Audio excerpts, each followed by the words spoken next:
Oh, you missed her, didn't you? Okay. Introduction to ethics. Do we write that? So, what do you mean, do you write it? I hate those questions. It's like, did we miss anything when you didn't come? Well, yes, you did. When in doubt, just write. All right. Okay, so when people ask me what ethics is, they usually think, oh, it's a study of like what to do, good things and bad things. I mean, sort of, but it's a little more complicated than that, okay? A more academic definition would be it's the philosophical study of morality. Okay? Morality, and by that I mean our beliefs and judgments regarding right and wrong actions, motives, attitude, character, and conduct. Okay? All of these words are important. So, our beliefs and judgments, right? Not just our judgments, okay, but our beliefs that may not ever come out as judgments, but our beliefs too. Because our beliefs very much dictate the rest of everything that we do, okay? Our beliefs and our judgments dictate our motives. They influence our attitudes, okay? They create our character in a large part, and they very much influence our conduct. Okay? All of these things matter in morality. We tend to focus on the conduct part, like, right, what to do, okay, or not do, what are the rules, right? But that's a very narrow view, because there's so much more that has to do with conduct than just the action. And have any of you, we've talked about this before, I think, in this class, but have you had this experience where somebody tried to do something nice for you, and they totally was like an epic fail, and it actually ended up creating more harm than good? But you were like, oh, that's all right, because you were trying so hard. Like, you wanted to do something good, and you just didn't quite get it done, but I appreciate the what? Appreciate the thought. Yes, I appreciate the motive. I appreciate the gesture. Okay, I appreciate the attitude. Do you see how that's really important to us? Okay, our motive, sometimes it's more important than the action itself, because normally when that action would have really upset us or really hacked us off, we're not upset or hacked off. We're actually nice and pleasant and grateful, right? Because the motive was pure. It was good. Okay? The other thing is also true. Has anybody ever done something really nice for you, and then you realize it was done for selfish gain for them? All the time playing horseshoes. Right? They're like, oh, here, you go first, and then you realize, oh, right? They're shafting you. Like, they knew this was coming, and so it's like fakey, right? Okay? That's so you still got the benefit, right? You still got the good, the first of whatever it was, or like more time for whatever it was you were doing, or whatever the good thing was, the benefit was, which is a good thing. But were you happy about it? No, you were pissed about it because the motive of that person wasn't good. Does that make sense? So a lot of times our motives and attitudes are a lot more important than our conduct to us. Sometimes our character is more important. Even if you don't know the person's specific motive in that specific moment, if you know generally the person is a jerk, that taints everything they do, does it not? Okay? Conversely, if you know generally the person is just really sweet, that taints everything they do in a positive way. Does it not? You become biased in that way, both ways, positively and negatively. So it's a lot more complicated than just conduct, okay? There's a lot going on here. Motives, attitudes, character, and conduct, and it's looking at our beliefs and our judgments, okay? Have you also ever had this situation where you make a judgment and then you realize you decide to do something and you realize that's not really what I think about it, right? Or you tell yourself, this is what I think. In every situation where this is the case, then I'm going to do this, right? And you make this determination in your mind. Then when the rubber meets the road or push comes to shove, you're like, it's not that easy. Not that cut and dry, right? Because our beliefs about something and then our pronouncements, our judgments about something are two different things. Sometimes they don't match, right? A person could say all day long, this is the preacher, right? That says, no, do this all day long, right? It speaks from the pulpit and then goes and does something different. Because when the rubber meets the road, that's easier said than done, right? This is where all these cliches come from, okay? This relationship between our character and our conduct, or our motives and our actions. Okay, so ethics deals with all of that. And it deals with that in a system of theories, okay, similar to what we've looked at before in other sections about truth and epistemology, okay? There's different theories that talk about how to get at, how to determine what those right actions, what those right motives are. Some of the theories will determine for you, right, what right is, what good is. Some theories will leave that up to you. Some theories will say certain actions are intrinsically, inherently wrong. I don't care what your culture says. I don't care what your mom says. I don't care what you say. This action everywhere at all times, at any point, is always wrong because of its wrongness. Okay? They usually use examples like child abuse, rape, torture, okay? Those kind of things. Does that make sense? All right? But then there's the other things that are always going to be right and good because of the nature of the action itself. It's intrinsically good. And you couldn't ever, you or God or anybody else couldn't ever make that action bad. Okay? Like generosity and self-sacrifice. Okay? You couldn't make that bad. It's just the nature of the action itself is goodness. Does that make sense? So some will say that there is those intrinsic values, and some theories will say there's no intrinsic value. You or your culture or this other system that we have set up assigns value to the action. Okay? That's going to be a big split in some of our theories. Does that make sense? You good? Mm-hmm. Okay. Okay, so here are some of the big questions. We kind of start a lot of sections like this, right? Just kind of get you in the mode of what kinds of things it talks about.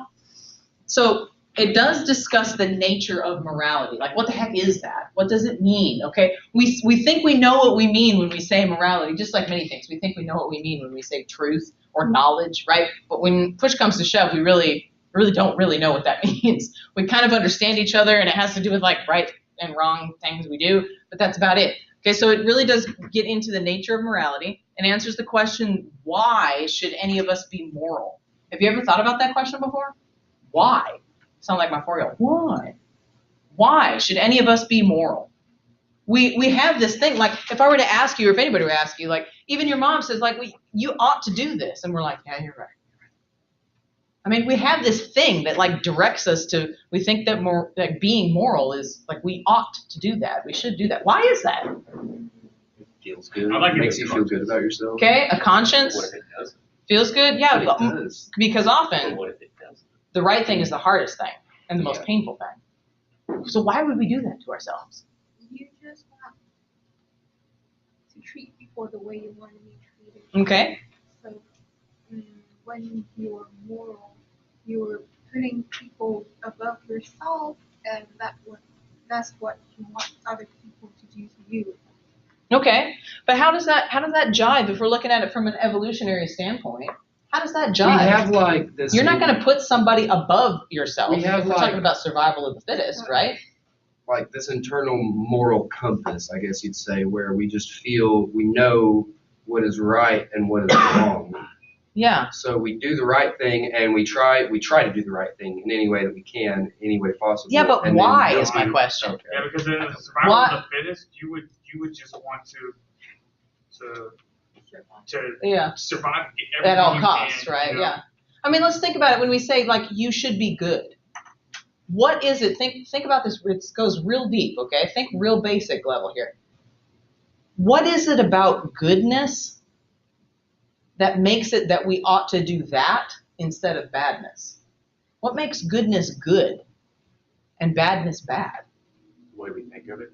Wouldn't it- Okay, so wouldn't it be could that be justified? switched then? Or is there something intrinsic about those ideas? I mean, I'm not just talking about semantics, about switching words where now this thing, right, generosity, instead of calling it good, we call it bad. But I mean, there's something about badness, right, that makes us say no, and goodness that makes us say, yes, we ought to do that. Even if it costs us something, we ought to do it. That's weird, right? Like, where does that come from? What if our reasons are justified?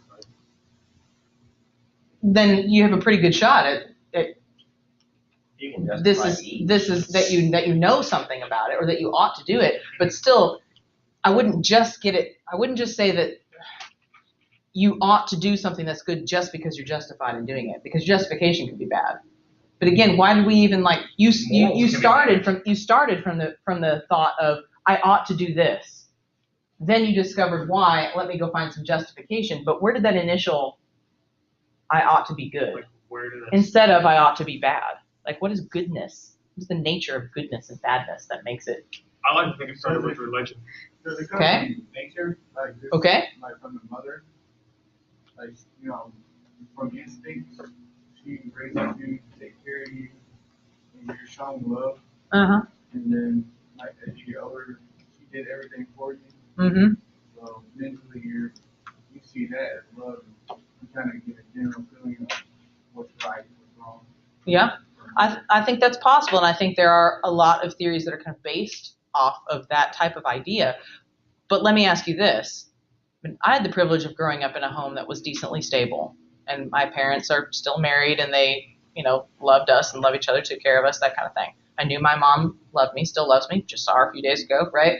I mean, but I know that that's becoming increasingly rare, okay? And I know that in this room is represented anywhere from kind of uncomfortable to horrific, right? Anywhere on that scale. You got stories where it's possible your mom don't love you, and you know that, right? Or you were shown something different by one or more of your parents or people that took care of you, whatever. I know that that's a reality. And still, yet you're here, you're decent human beings, right? So that's got, I hope, I think, assume, that's got to come from somewhere, right? Or, you know, Yeah, as far as I know. I think it Van was- said that in kind of a creepy way. I'm a little bit worried. So would that come with our soul? Yeah, so where does, right? So there's another, okay, we got religion, we got soulishness, okay? Is that sort of like implanted in there somewhere? That's a I think it Bible. boils down Nature to versus nurture who we thing. are as a Mhm. person. And, different people have different ideas of what's right and what's wrong. Mhm. So different people are going to do different things. They're still going to do whatever they think is right. Mhm. To I think me, it's I not what think you want. when they Okay. started using religion, they were using it as a fear factor and to convince people to practice pacification and conformity, to obey the religion and obey the morals so that they'll keep them in check. Mhm. I think that's how it started. I think there's a lot to that. I mean, I think that's an abuse, obviously, but I think Yeah, there's a but lot I mean- to that. Like, is the religion like that's morally bad? Right. To try to control people with the fear of going to hell. Right. Was that religion or church? I don't know. That's a good question. Or the That- way that's person another- because I interpreting don't feel like religion or Jesus or God. I don't feel like they're hardly in any way connected to the church. Well, that's Because not the church is one that's trying to control people. The church is the one with wars.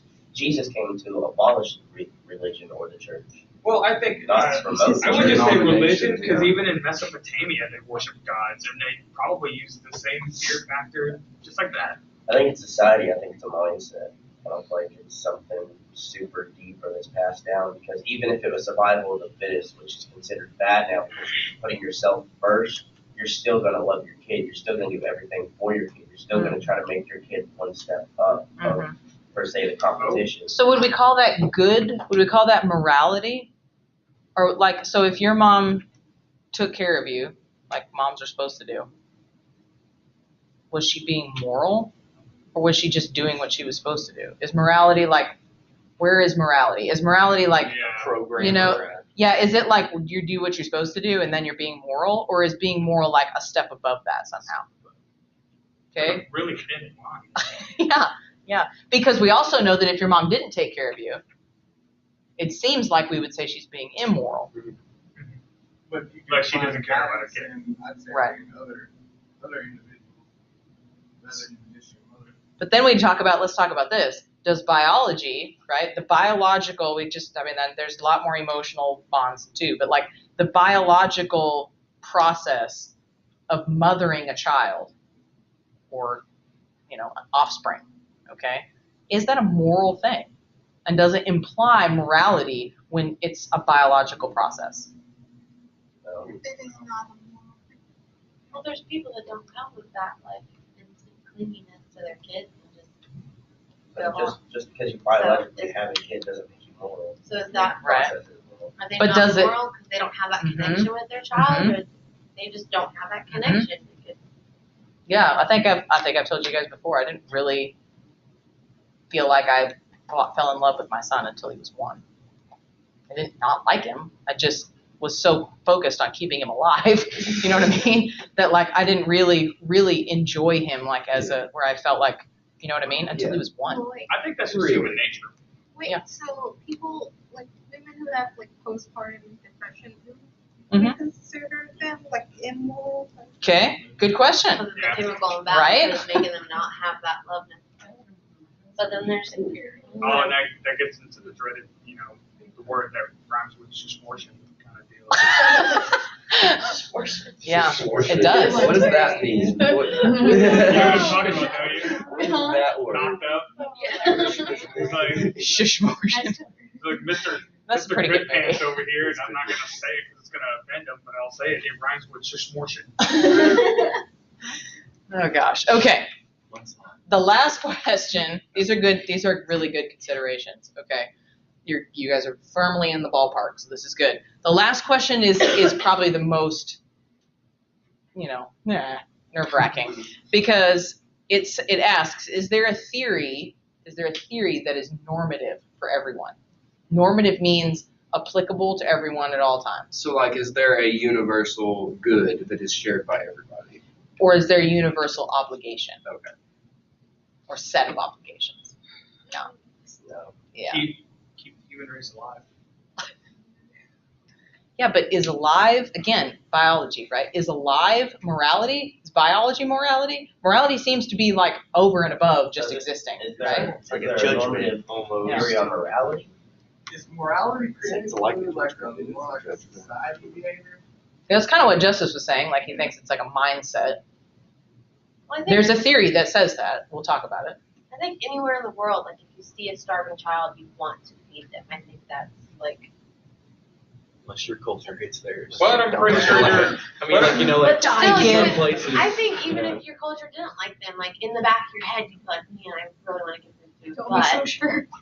like, But what Well, if you're but a then psychopath let's- that feels no emotion? Let's go the other way. Now, this is more rare, right? But what about the people that like just have this deep desire to sexually abuse and kill children?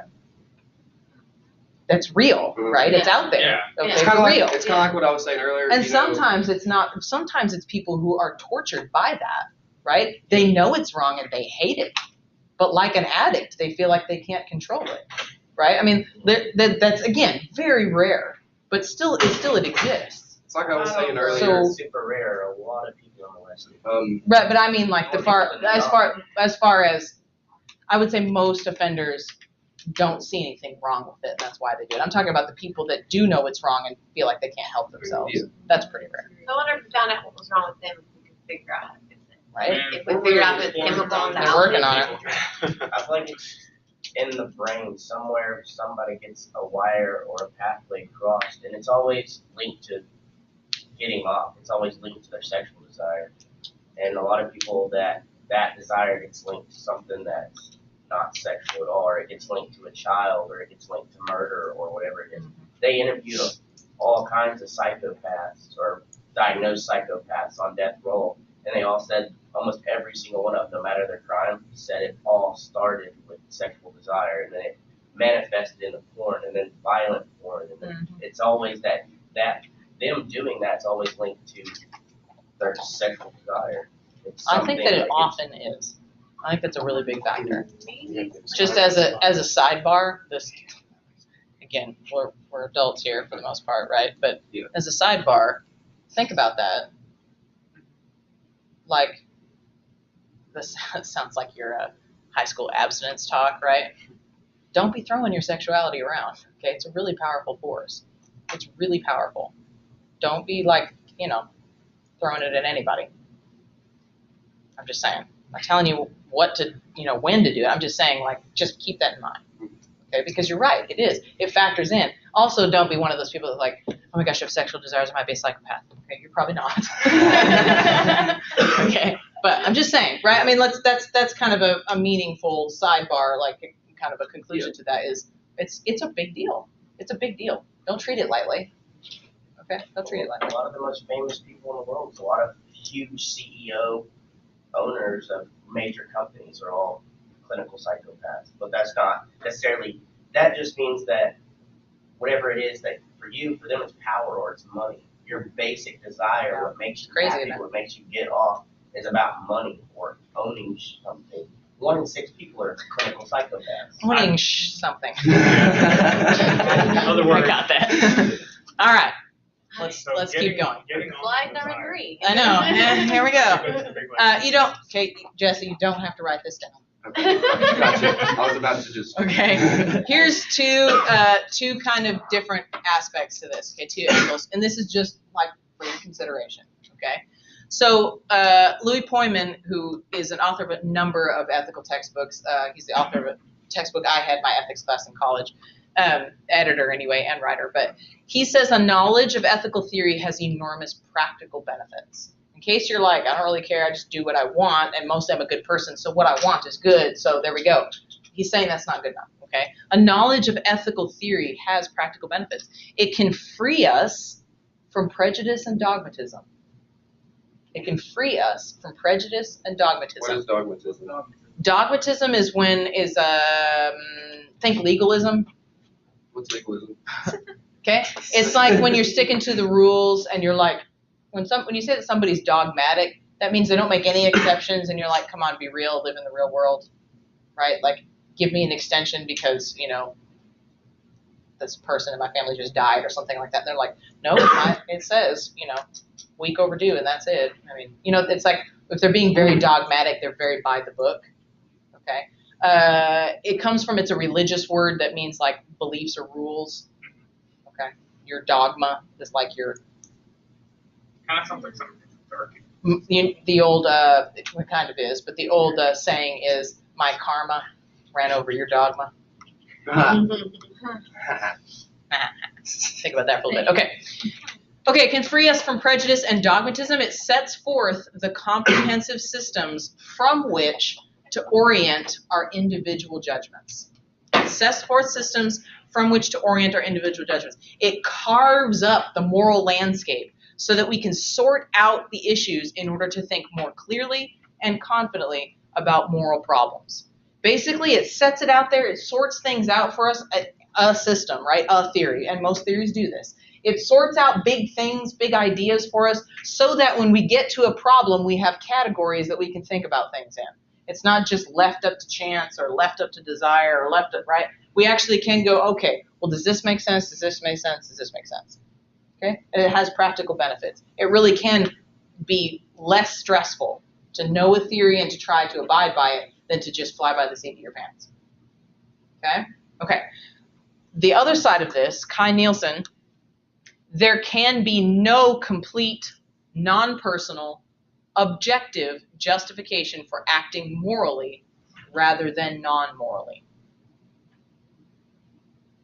There can be no complete, non-personal, objective justification for acting morally rather than non-morally. Basically says there is nothing that tells us to act morally versus non-morally. Nothing. I think he's wrong. And I think that idea is scary. Okay? There's nothing that tells us. It's just luck of the draw. Aren't you lucky that we live in a society where murder is condemned? But there's nothing that tells us we should condemn it. It's just that way. That's unsettling to me. Yeah. Okay? So he would be against any type of theory. Poyman is obviously for a theory. Okay. Here is the field of ethics. Okay, this is a very almost so overgeneralized it's wrong, but not quite. This is an overgeneralized field of ethics. Okay, there's two, generally speaking, you are going to need to know these and what belongs in here. There's two big fields, okay, two big like sections in ethics. There's theoretical ethics, and then there's normative ethics. Okay?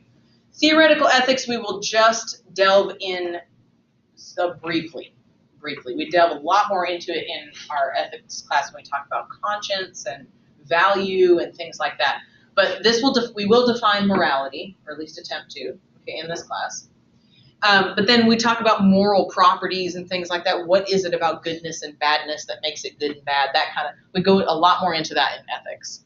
Okay, that's theoretical ethics. What we're more concerned about in this class is normative ethics. In other words, the theories about how to determine what is right and what is wrong.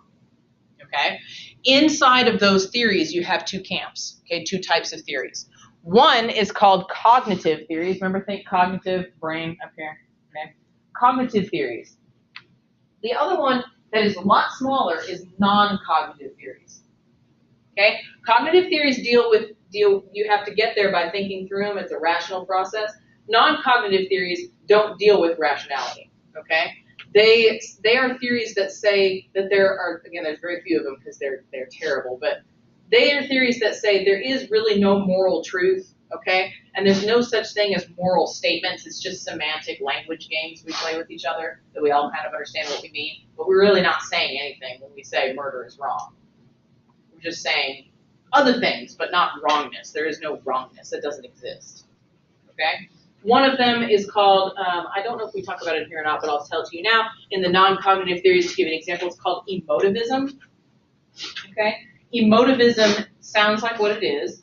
It's the theory that says what you really are saying when you say murder is wrong is you're saying murder, ew, I don't like it. Okay? What you say when you say that generosity is good, you say generosity, yay! Really, all you're doing when you make that statement is expressing your emotions about a particular topic. Okay, it's called emotivism. And it has these claims about morality, right? It says there really is no morality. It's all just expressions of what you think about it. Okay, that's a example of a non-cognitive theory. Do you see how it takes no rationality, really? And the theory is that there is no rationality to morality. It's all just emotions. Does that make sense to you? Okay, that's an example of a non-cognitive theory. We will spend the bulk of our time after we define morality here in the cognitive theories. So look at how big the field is, right? And we're spending our time mostly in this side and on this section. Okay? So again, if you want more of this, then take my ethics class. Pretty fun. Okay, so cognitive theories, and Brittany's getting a whole lot of it right now because she's in both, so she's getting ethics from both ends. Okay, so cognitive theories itself, since we're dwelling in that area a lot, also has two sides. Relativism, okay? You already know how I think about those. Okay, relativist, and then universalist. Universalist is going to be the ones that say it doesn't matter what you think or what you believe. There is a universal standard, and you're accountable to it. Okay, where that standard comes from differs depending on what theory we're talking about. But there's relativist theories that say there is no universal standard; it's relative, and then universalist theories that say there's one standard, no matter what culture you're in or whatever. Does that make sense? Are you with me? You know where you're at a little bit? You good? Any questions? No? I see a lot of this. I don't know if it's you struggling to stay awake or if it's like you don't understand. You're good though. Oh. Well, like the relativist thing, I can see how that would sort of work. I know it's relativism, but we could potentially all have different morals, like individual morals, and like they don't have to be universal. I think that's true. The question in those theories is not whether or not we have them, but whether or not they can all be right. Yeah, and they would just contradict each other, and then it would be wrong, and equals relativism. Yeah. So you got that to look forward to. Okay, let's define some terms. There are some words that we use that have value concepts with them. Okay? Like, look at these words. Good, bad, right, wrong, ought, duty, virtuous, blameworthy, duty, right? Virtuous, blameworthy. Okay, these are words that have a hefty sort of value to them, right? Like a moral weight to them. okay? But just know that sometimes we use these words in a non-moral sense, okay? Now we're gonna be using these in a moral sense in here. Most of the time, for these lectures, most of the time when we use these words, we're not talking about a moral sense of them, okay? For example, if we say good health, we're not talking about moral health, right? You see how that's different, okay? If we talk about good aesthetics, okay, it's like, I mean, some people think that there's moral uses, but mostly not. Like beauty, right? Art, okay, that's aesthetically pleasing. We're not saying that that's moral, right? Or if it's ugly, it's not immoral, okay? Here's another example. Given that you have an understanding of the weather, you ought to believe that it will snow more than usual this winter. I hope so. It's not looking good so far, but okay. But given you have an understanding of the weather, you ought to believe it will snow more this winter. If you don't believe that, are you being an immoral person? No. No, because we're not. When we say ought, this is like a rational use of this word, not a moral use. Does that make sense? Okay. Same thing here. If you choose to drive on the right side of the road in the United States, what side of the road do we drive on in the United States? The right side. Yeah. If you choose to continue to drive on the right side of the road, are you being a moral person? You're just trying to stay alive. Yeah. And try not to kill other people. Okay. It's just the rules. I mean, yeah. So some people would say, but you are being moral because you're obeying the rules, right? Well, yeah, but mostly, if you choose to continue to drive on the right side of the road, you're just, like you said, you're just trying to stay alive. Like that doesn't seem to be like, what's the right and wrong thing to do here? If you don't choose to drive on the right side of the road, you're not immoral, you're just stupid, right? You see the difference between the two? It's more of a rational use of the word, okay? So, keep in mind that when we use these words, we use them in this sense a lot more often, okay, in the non-moral sense, but we're going to be using them as a concept of value, okay, with a different type of weight and texture to them. So when we say good, I'm not just saying moral as in it makes sense to do that. Okay, that's not what I'm saying. I'm saying goodness as like a moralness to it. Okay? When we talk about what is the good, okay, what do we mean by that? Right? When we say you ought to do that, like you have this like compulsion, you feel this duty, you feel this pull to do something. What is that? Okay, what is that?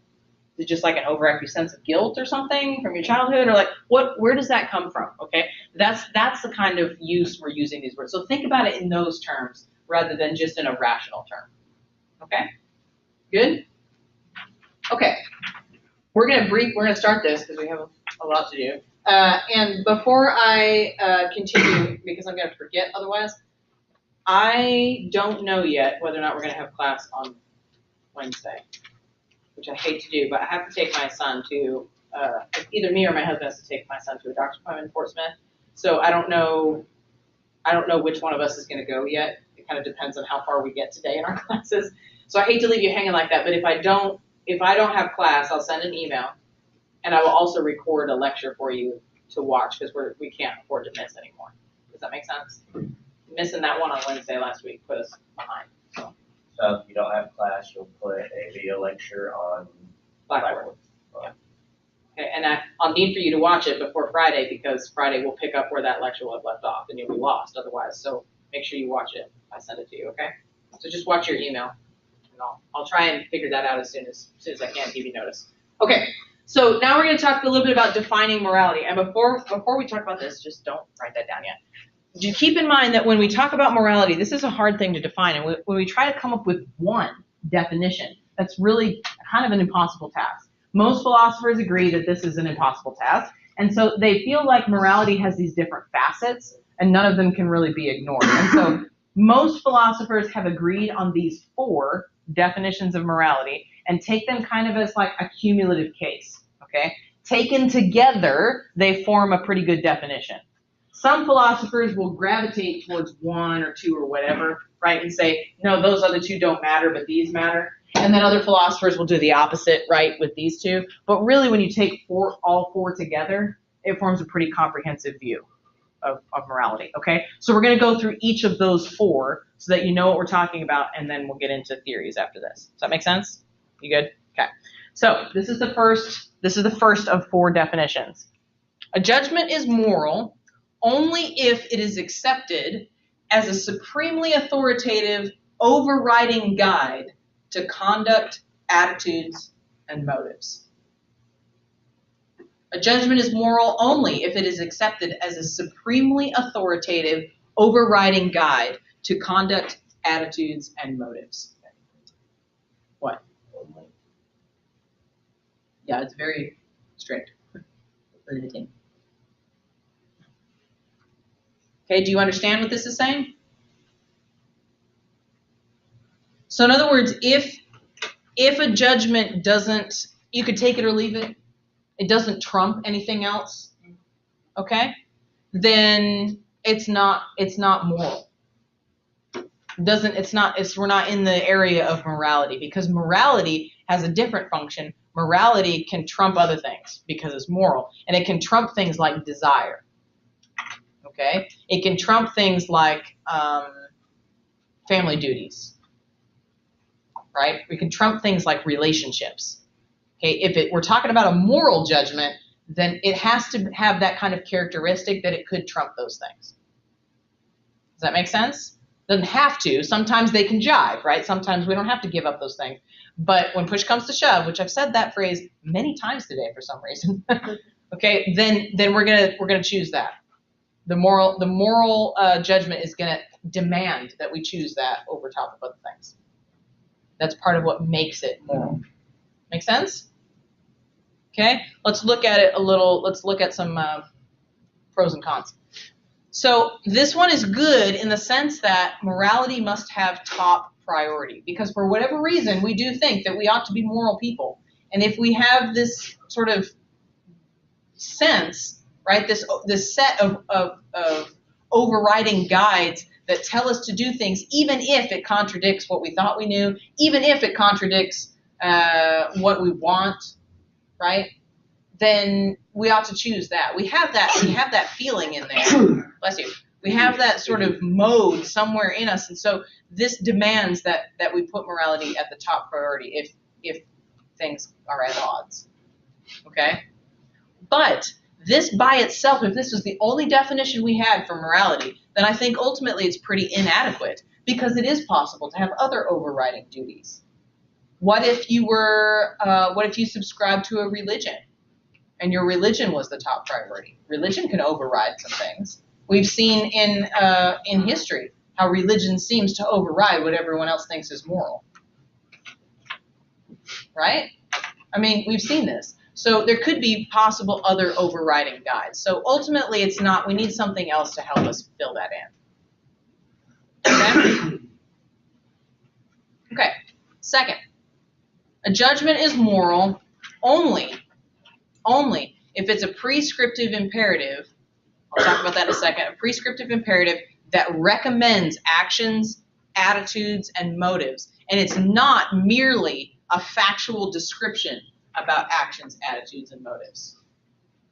Okay? It needs to recommend something to do rather than just describe something. Okay? So an example might be, well, we've talked about Eskimos and their treatment of elders in here. No. Really? Really? I think so.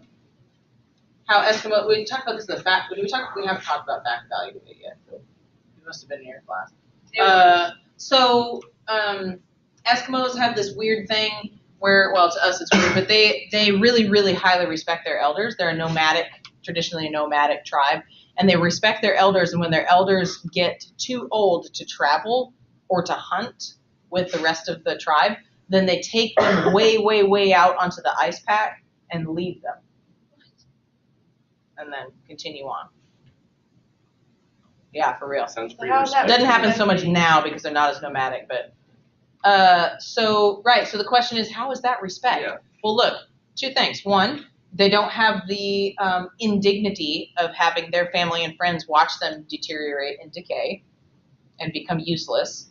And two, because they're a nomadic tribe, they don't want to be a burden on their tribe. They can't hunt, and they can't, when they can't walk, they have to be carried or have to be taken care of. It's a burden. Yeah. So out of respect for them and to keep their legacy alive in the minds of the family that was there, they just take them away. And everybody's okay with this. Like, they know this is what happens. Right? This is what happened to me when I get older. They know. It's not like they're kicking and screaming, no, they're murdering me. No, that's, People in nursing homes. it does kind of in a lot, depending on the nursing home, yeah. It's a lot less Yeah, okay, drain on society. so look, if I were to tell you, Eskimos take their elders out onto the ice pack and leave them to die when they're too old to travel or hunt. Okay. That is a factual description about things. There's no commentary in there about whether or not that's right or wrong, whether or not right. There's nothing in there. I'm just saying, okay? That's not a moral statement, okay? A moral statement is something that recommends action, okay? Something that implies that you ought to do something or not do something. It gives you some guidance somehow. Does that make sense? So if it's going to be a moral statement, it's got to give you something. It's got to direct you somehow. It can't just describe. So if we say, look, different cultures have different ways of determining right and wrong, your response should be, okay, so, right? Like interesting fact-finding tour, right? Because all I've done is describe something for you. That's not recommending anything. But look, most people go from 0 to 60 right here, real fast. They say people have, each of us individual have different ideas of what's right and wrong. Therefore, what? There is no standard. There is no standard. Morality is up to whatever you think it is. Okay, that's called a genetic fallacy. You can't get from an is to an ought. Just because it is this way doesn't necessarily mean it ought to be this way. Okay? Morality is linked to survival. You think it is linked to survival? Yes. Okay, we'll talk about that. Okay, so these are 2 out of the 4. We'll talk about I just talked about that. Bye. Okay, so we're going to do the next 2 on Wednesday. Somehow. Yeah. Okay, get the sign-in sheet. Make sure you get your journals over there if you haven't already. Peace out.